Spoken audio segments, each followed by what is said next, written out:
Hello, Victoria. Welcome to Kura, Conversations with Tom. I'm so glad to have you on the podcast. Thanks for being here. Hey, thank you for inviting me. It's really pleasant to be heard. Well, I first want to, out of respect for you, names are important to me, but I also, unfortunately, I only speak one language, and I don't even speak that one well. So I got Victoria. Could you pronounce your last name for me? My last name is Tarasevich. Tarasevich. And that sounds to me, is that a Russian name? It's a Belarusian last name. Both of my parents are from West Belarus, and West Belarus. it used to be a part of Poland, but my understanding of history is that part of Eastern Europe has gone back and forth between a couple of hands. I mean, I think my understanding is if we went back, say, 500 years, it would probably even be part of the Lithuanian-Ukrainian Federation. yeah. And you said it was part of Poland at one point. And now Belarus, and let me ask you, I've heard Belarus and I've heard Belorussia and I've heard White Russia. What's the difference between those terms? So I think in Russia they say Belorussia, and in Belarus we say Belarus. Now, would I be crazy to guess that Bela means, or Belo means white? Is that where we get? Yeah, it is. Ah, okay. So unfortunately, for all of the wrong reasons, Belarus is in the news this week. I'm actually getting a little emotional. The strength of the Belarusian people, like for what they've been doing this week. So you said that Belarusian, were you born here in the United States? Were you born in Belarus? Yeah, so I was born in Belarus and I was there for 20 years. I'm 22 now, so I'm really new in America. And well, I have to say your English is better than my Belarusian, so you're already winning. Thank you. Well, my parents wanted to move because of the political and economical reasons. And I don't know, I lived there my whole life, and then my parents made a decision to move, and probably a lot of Belarusians really wanted to leave as well. I'm asking this question because I do have a good friend who's Russian, and I know that there were restrictions on her leaving for a very long time because of her education. She was a nurse in Russia, and the Russian government wouldn't let her leave. I guess my question is, are there similar restrictions in Belarus, and how were your parents able to leave? My family won a green card in the lottery. Oh, fantastic. Yeah. So just luck, really. Yeah, just a lottery, but still we had to go through different background checks and like health check, everything. And it took us a year to just have all these documents ready and be approved to move to America. I happen to know that Alexander Lukashenko has been in power for 26 years. That means, watch my math skills because I'm a history teacher. That means that he has been the dictator of Belarus for your entire life. Yeah. You don't remember anything else. Yeah. That's insane. And Belarus as a separate country doesn't know another president as well. He was the only one. Which is equally shameful that he has held on to this power this long. I think that, as an aside, I think that's one of the things that makes George Washington such a great historical figure, is his ability to be the leader of a new country and then step away. And that's clearly even more shame for Lukashenko to hold on to power at the expense of Belarus and Belarusians' desire for political reform and democracy. Victoria, this is a little slideshow I put together just this week, and I was wondering if I could share this with you and go through it slide by slide, and maybe I'll share a couple of thoughts, but I'd really like to hear your reaction to these slides. So again, the president of Belarus, the only president of Belarus, his name is Alexander Lukashenko. There was an article written a few years ago calling him Europe's last dictator. On the other hand, Russia's part of Europe as well, and from my perspective, I would consider Vladimir Putin a dictator as well. In fact, Putin and Alexander Lukashenko seem like they're brothers or cousins in the way that they've held on to power and and not allowed for political opposition. Would that be fair to you? Like, would you agree? Yeah, I would agree because even today they had like a call or something to discuss how could Putin help in the process. And when you say help, I'm unfortunately, I don't think you mean help him leave power. I feel like you probably mean helping him to stay in power. Yeah. And that's unfortunate because I think neighbors and political and military allies can have more influence than the rest of the world on any political leader, but in particular dictators like Alexander Lukashenko. He became president in July 20th, 1994. That would mean I would have been a junior in college. I was a junior in college living in Philadelphia. Since then, I have gotten a master's degree, gotten married, had 2 kids, got my career going, got divorced, or got remarried, got my doctorate, and become a college professor. In all of that time, Alexander Lukashenko has been the president of Belarus. It's insane. He allegedly 6 terms as president, meaning when I say allegedly he's won these elections. I could be convinced he won his first election. He did kind of run as the reform candidate against the established Soviet allies in Belarus. At one point before Vladimir Putin became Vladimir Putin, he actually flirted with the idea. They used to have this thing called the CIS, the Commonwealth of Independent States. It was like the democratic name of the ex-Soviet Union states, and he actually talked about reuniting with Russia, I have no doubt, in order to become the dictator of Belarus and Russia. Yeah, I believe they are together. And I do know that Belarus and his politics are always integrating with Russia. And like Belarus, with the rule of Alexander, would be the least likely to join European Union. Yeah, because of his lack of interest in democracy and political reform, I would imagine.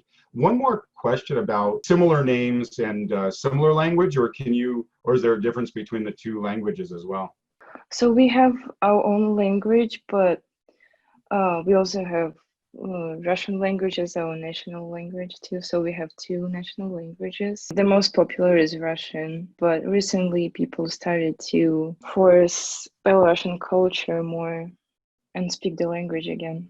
I would imagine that's actually also a rebuke of the president, because he is so tied to Russia that I can imagine that a resurgence of Belarusian language and culture is not just pride in Belarus, but also a rejection of his autocratic behavior and his relationships with Russia. Probably. Is that fair? Mm-hmm. Yeah. So for anybody who doesn't know, Belarus is in Eastern Europe. It's landlocked. It's surrounded by Russia, Ukraine, Poland, Lithuania, and Latvia. And Viktoryia, you said that where you were born, where you're from, used to be part of Poland. So I'm guessing in the far west? Yeah, my parents are from there, but I was born in Minsk. The capital, correct? Mm-hmm. Yeah. So I don't even know what to say about this. This is obscene, absurd. As somebody who teaches history and politics, when I look at something like this, and I look at a presidential candidate winning 80% of the vote, 77, 84, 80, 84, 80, I have a hard time believing that that's legitimate. But then when you look at the leading opposition poll results, 14%, 16%, 2% twice, 4%, there is no way. I mean, there's a theory in philosophy called Occam's razor, that the simplest solution is the most likely solution. It is illogical for me to believe that in 2006 that only 2.6 of Belarusian people voted for the opposition candidate. 2.45 in 2010 voted for the opposition candidate. That's not possible. I suppose maybe it could happen once if the person running against Alexander Lukashenko was Lucifer, the devil, but this is hard to imagine. What do you have to say as a former Belarusian, as a Belarusian American, when you look at these numbers, what do you think? I just think it's funny and sad at the same time. I don't know if he really expects people to believe those numbers, or is he just mocking people? You know, in It's just politics, ridiculous. yeah, it is. In politics, there's another factor that we look for. We look for voter participation. So, Yeah. from a certain perspective, I could almost believe these numbers if the voter participation was like 10, 15%. Like if people were so uninterested in government that nobody went to vote and only 10, 15% of Belarusians voted, then you could have some kind of a distortion like this, that maybe only people with money voted or only people who really did like him voted.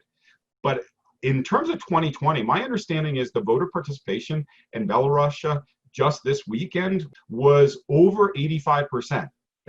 And so if over 85% of the people are voting, first of all, that's amazing. The United States doesn't come close to that. But secondly, when you see a high voter participation, also usually means they're upset. People who are upset are not going to vote for the incumbent. It's like you said, it's both frustrating and laughable at the same time. Before we move on, could you tell me anything about the flag of Belarus? I believe that green means like the ground and red means the sky. And it is about the topography. My understanding of most of that area is it's relatively flat. Is Belarus mostly plains, or is it mountainous as well? No, it's just plains and I mean like swamps, and it's really under the level of the sea. Oh, okay. Oh, I didn't know that. You learned something new. What I do know is that the country is relatively poor. If you look at the 44 countries that are in Europe, Belarus is considered to be the 8th poorest country out of 44 in Europe.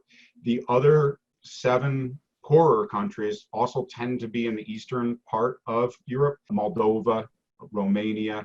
So I know that average monthly salary is just $400, but this number is also not true. It's way lower than that, in fact.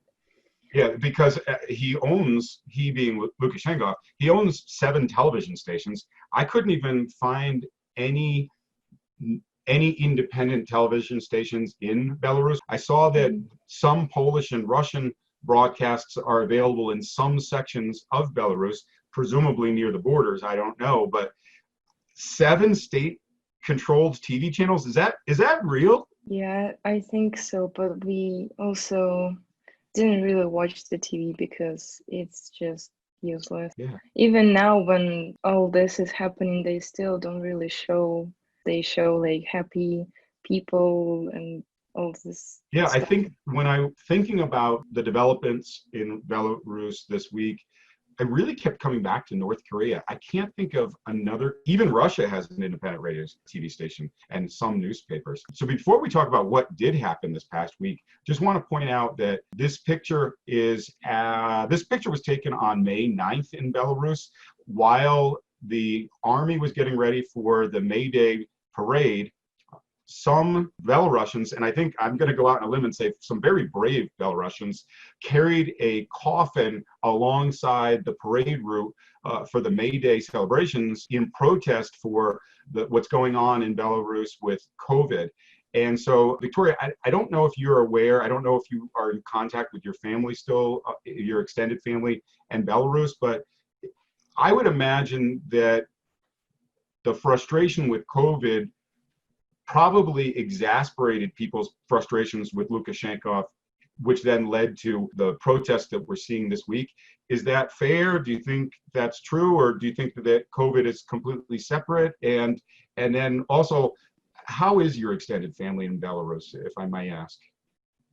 Yeah, so it is true, and I have still a lot of relatives there and friends, and we all in contact. Are they safe? Yes, they are.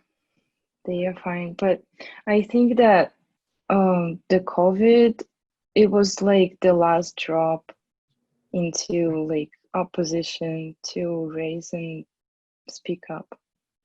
Yeah, I think you're probably right. I'm sure you're right. And so I know there was an opposition candidate. Again, I'm not very good with Eastern European names, so I'd like you to pronounce her last name for me. Her first name is Svetlana, Tikhanovskaya. and my understanding is she is an English teacher, actually. So she's very educated and it speaks both English and Belarusian and presumably Russian as well. Could you tell me anything else about her? She looks relatively young. Yeah, so she is not, her intentions wasn't to become president because there were opposition candidates that got in prison. And then her husband got involved because he's a blogger and he wanted political prisoners to go out and make another fair elections. So you're telling me she wasn't even running for president. Other people were running for president. They were arrested. Her husband then wrote about the other candidates having been arrested, and that's what got her involved and that's what made her declare her candidacy. Yeah, she became a candidate because after that her husband got arrested as well. Her husband's arrested as well. Yeah. For writing about the fact that the other opposition candidates had been arrested. Yes. This is what we call a police state. That not only are the elections a joke, but the opposition candidates are arrested. And again, my understanding, and I know, Viktoryia, we're going to talk about this. My understanding is she went missing herself right after the election, and you were able to tell me that she is safe right now, but she was missing for several days, wasn't she? Yes, and also I think that they let her participate just because they had her husband, so they can manipulate if something happens and she wins. So And that's exactly what happened. And you told me, Viktoryia, she's actually in Lithuania at this point. Yeah. And I know that the United States has criticized the elections and the response to the protesters. I know Germany has, I know the UK has, and many other European countries. But again, it's neighbors and military and political allies who have the most influence on countries. So Belarus has neighbors, Ukraine. Ukraine currently has a pro-Western leader. Belarus is surrounded by Lithuania, and she's in Lithuania, so I'm going to guess that Lithuania, actually I know that Lithuania has criticized the results of the election as well. Latvia, I haven't heard much about. I have heard that Poland has been critical of the election. So to my knowledge, Latvia and Russia are the only ones I haven't heard much about. But Viktoryia, you said that Russia's leader, Vladimir Putin, was just on the phone with Alexander Lukashenko talking about how he can help him to stay in power. And or could you tell me a little bit more about Lukashenko's relationship with Vladimir Putin? So I don't really know about Latvia, but I know that a couple of countries congratulated him with his winning on election, including Vladimir Putin. So what happened? Walk me through. The election was it Saturday in Belarus, or was it Friday and it was Saturday here in the United States? What day did the people of Belarus actually go and vote? It was August 9th. August 9th, the people of Belarus go to vote, and almost immediately they start hearing election returns, and it's another Lukashenko victory, right? Yeah. So why this time? Why not any of the other 5 times? You already mentioned that COVID had something to do with it. I don't know. The floor is yours, Viktoryia. Tell me what's going on. What happened? So I think really COVID was like the last drop, and all the people, they realized that the president doesn't even care about their health, and everything just was like pressuring this opposition to raise. And actually I asked a couple of my friends why this year, because there were a lot of protesting like last years and it wasn't that powerful. And the reason why, they told me that actually candidates were just worthy, and this first candidate who was arrested first, he actually looks like and sounds like a really good president for Belarus. Ah, so they know what they lost in many ways. What's the police like? I can't I can't I can't look at these pictures. Police officers attacking their own people. You know, in the United States, we have this expression that police are to protect and serve. They are not protecting and they are not serving. What's the deal with the police force? So I think Alexander Lukashenko gave them an order to just do whatever to suppress the opposition and do everything to just stop it. So that's why they didn't even know any limits. They were beating up people, and there are some deaths. I also heard that some people were detained and then released, and when they were released, they've said that they were being tortured while they were being held and detained by the police. Yeah, so for now, I believe they arrested about 6,200 people. 62, mostly in Minsk or around the country. I think it's around the country. But for now, they released about 2,000 people, but still the majority is still there and they're still being tortured. Okay, Viktoryia, these are some pictures that you just shared with me, and I'm pulling them up on the computer now. Walk me through these pictures. I shared with our viewers, our listeners, a couple of pictures already of riot police or police in riot gear with batons striking the people. Do you know where this picture is? Is this in Minsk? And walk me through your slides. Yeah, so I put most of the pictures I put there from Minsk, and there's just so many information. I don't even know where to start because the police was allowed to use any way to stop people, and they were using grenades. They were shooting people. There are like With a lot of live videos. bullets, real bullets, not rubber bullets like we've seen on the streets of the United States, or? Yeah, rubber bullets.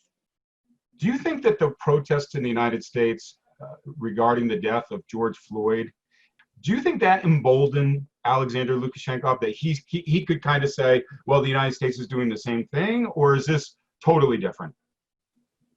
I think it's totally different, and I also think that he was already prepared for this because so first 3 days, starting from the day of election, there was no internet, and so people actually looked up how much does it cost to block the internet all over the country, and it's kind of more than $52 million. So a guy who's been in power for 26 years, who has 7 TV stations that he controls, no opposition TV stations, no independent news, then shuts down the internet in his own country just before the election. And I did read recently too that he fired the prime minister and appointed a new prime minister. And the analysis by Western experts was that that was also an indication that he knew something was brewing, that he knew he was in trouble, and he was trying to shake up his cabinet to make it look like he cared and was being responsive to the people. So he fires his prime minister, he shuts down the internet, people go to the polls anyway, and nobody believes the results of the election. And here we have now riot police, and you said that there were 2 or 3 days of very bad protests. Is that correct? I think 3 days of really bad protest, and all the people got arrested or really beaten up, and they're in the hospitals now. In this picture, you can see smoke in the background. I would imagine that would be from those flashbangs or grenades that you're talking about. What is that flag that they're flying? That's not the Belarusian flag.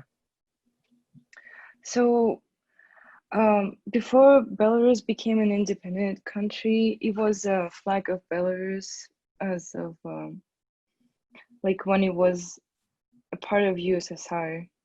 And when Belarus became independent and they had a new flag, this flag became like an opposition flag.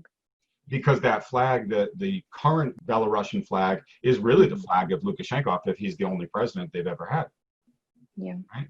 You know, here in this picture that you shared with me, it's men, looks like ages, I would say about 18 to 30 to 40, it looks like. I see almost all men in this picture. They're wearing masks because, again, of COVID, and their arms are locked together in solidarity. Do you want to say anything else about this picture? After all the violence stopped, there were women coming out the streets and creating the same chains. Yeah, the women in white. Yeah. I've heard a lot. Is there a particular reason that they're known as the women in white? Are the women intentionally wearing white out of solidarity? Does it mean something? I see that this older Belarusian flag that you're talking about, it has a white background with it looks like a singular red stripe down the middle. Is that why they're wearing white? Is it a coincidence? Or what do you know about the women in white? So this candidate, the opposition candidate, Svetlana, so because they knew that election could be falsified, they came out with a thing that people who are gonna vote for her, they should wear white. She was wearing a white pantsuit in her when she was photographed voting, presumably for herself, right? So that's kind of the color of opposition in around this candidate, or is it all candidates, or is it really just this 2020 election? Just this 2020 election. She's wearing her white pantsuit. You have a video that you shared with me. I'm unable to play it right now, but tell me what happens in this video. There are just videos of the violence and how the police beats people up and how they shoot everywhere and grenades are exploding. Yeah, I can see in the thumbnail of the video a lot of smoke from, again, grenades or flashbangs. Now, what's the role between the military of Belarus and the police? Because in the United States, it is very unusual for the military to come out onto the streets of America. The National Guards, which are loosely related to the federal military, they can be deployed on the streets of the United States, but the federal military has only been deployed to the streets of the United States. I believe there was recently this year in Washington, D.C. I know September 11th, 2001, but it's really rare in the United States. What is the role of the military in Belarus, and are they on the streets with the police as well? Yeah, it's very uncommon too, but I guess because Alexander didn't have any more support, he got involved the army too, and the police and the SWAT. Yeah, you just said SWAT. You shared with me a picture here. It looks like snipers on the roofs of buildings in their own city. What's going on in this picture? So after those violent protests first days, people understood that they just can't go on an open area, so they were all hiding in the neighborhoods like this one. They were definitely like watching what people do, and well, they're holding guns in an engaged position. Those are not observers. Those are people who are prepared to shoot. Like you said, we don't know whether they shot or not, but those guns are in an engaged position, not in an observing position. This picture's difficult to look at. Fortunately, what we can say, the person's in a hospital and hopefully getting the treatment that they need. It looks like on the back left hip, significant bruising, if not burn marks. Anything you'd like to share about this picture or the level of violence that? There is a girl, and I read her story. She said that she still can't hear on one ear, and she was wearing like lenses, and that's why she didn't got blind when she got this looks like she has grenade a black thrown eye. in her. So she's deaf in her right ear, and she has a black eye on her. Looks like maybe two black eyes, but definitely the right eye is even more dark and bruised. Her right arm and bicep are wrapped up in ace bandages, and it looks like the lower part of her left arm is wrapped up as well. How old would you guess that she is, Viktoryia? Oh, I don't know, maybe like 17. She's very young. 17-year-old girl, beaten by her own police, 2 black eyes, deaf in her right ear, and arms bandaged, because she's standing up for her rights in her country. Yeah, there are just so many people who didn't even participate in the protest. They were just like walking their dog or just walking by, and they got arrested. I advanced the slide because I could tell that you were getting upset. Understandably, I'm getting upset. I know this is really hard for you, but I'm also so amazed by how brave you are to reach out to people that you don't know. We've only met in passing before. The fact that you trust me and that you let me interview you so we can get the story out of what's going on in Belarus. Viktoryia, you're a really brave person. Thank you. And tell me if you'd like. I know we talked about the opposition candidates and the rigged election, but you shared here a slide that's in Cyrillic. I assume it's the names of the candidates for president and their outcomes. Yeah, so there were 2 ways of the opposition to count real voice votes. Mm-hmm. And one of them was to wear all white, and they asked to record this on cameras that would be in a building or anything like that, to record how many people in white will actually come. That's brilliant. So what you're saying is the people who are voting for the opposition candidates, that's Lana, they wore white going to the voting stations so that people on the outside using video cameras can record how many people are going in wearing white. So then when you have the rigged election results coming out and they say that in polling station A, Dictator Lukashenko gets 80% of the vote, there's video evidence that 80% of the people did vote the same way, but they didn't vote for him, they voted for the opposition. Yeah, that was the one way, and of course they can't really count all the people. It was just to see the majority of people, if they would come wearing white. Yeah. And were? The other, yeah, a lot. I have to tell you, though, I know enough about dictators, Viktoryia. I guarantee you that these words have come out of Alexander Lukashenko's voice or his puppet regime's voices. Well, lots of people were white, and they didn't know that that was the color of the opposition candidate. They were just wearing white because they happened to be wearing white that day. That's what dictators do when they're confronted with facts. Yeah. You said there was another way that they counted? Yeah, that's on the slide. It is another way. So they create like a bot in Telegram Messenger. Do you know that one? I don't. So it's an app for a smartphone? Yeah, it's just an app to communicate, just a messenger. Gotcha. And they created a bot. So you text to this bot and he asks you a question, who are you gonna vote for, and all this information to confirm who are you gonna vote for. And then when you actually vote, you should take a picture of your, how's it called, bulletin? Your ballot. Your ballot. Next to your passport. And then you send the picture to this bot. And wow. Just recently they counted all the votes. And well, that's a way to also, you're preventing Lukashenko and his allies from saying, well, people are just responding to the bot over and over again. It's 5 people sitting in a room together that sent in 1,065,510 votes. And they've already come up with a way that they're protecting themselves from that accusation and putting out passports, which again, the bravery of the Belarusian people, because if their passports are open, that also means that the dictator's regime knows who these people are, hence these mass arrests as well. But this is brilliant organization by the opposition. Yeah, I think that it was actually really smart to do this. And they now have all the evidence that he didn't win the election. So we already mentioned the women in white. They've become the faces of these protests throughout Belarus. thousands are being arrested. You said that about 2,000 have been released.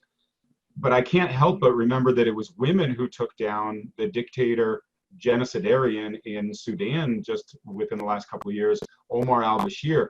This is amazing that not just the bravery and the power of the people of Belarus, but the power of women, the power of the women of Sudan, the power of the women of Belarus, as young as that 17-year-old girl that we saw brutally attacked by her own police officers.